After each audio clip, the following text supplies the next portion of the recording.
Luca Napolitano! Ti piace l'infinito? Ho sentito la sua battuta. Mi piace più tu che l'infinito. È molto bella però questa canzone, eh? Loro poi la cantavano completamente, hanno seguito dall'inizio alla fine. Allora, io adesso devo chiedere una cosa a loro. Luca si ferma su questo palco, mettiamo un tavolo e una sedia per firmare un po' di autografi. Non c'è bisogno.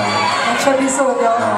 Però abbiamo bisogno della loro collaborazione, sono tantissime, quindi entreranno un gruppetto da questa parte e poi scenderanno da quest'altra. Ok. Non devono spingersi, giusto? Sì, cioè giusto.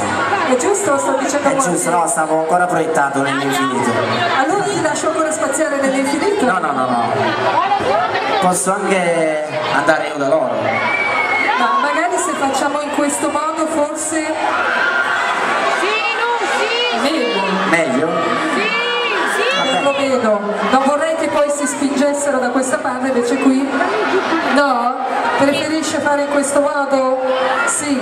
Allora se c'è qualcuno della direzione del centro che può venire? Tanto loro sono bravi.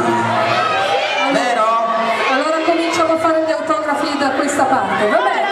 Daniele, Arrivo! sta vedendo Luca, lui vorrebbe andare direttamente dalle ragazze e firmare gli autografi così. Ovviamente se non spingono le ragazze, è una richiesta dell'artista. Guarda, è già là, è già là. Prego. Anche il nostro tecnico lo sta puntando giù, da quella parte, dietro non spingete ragazze, grazie.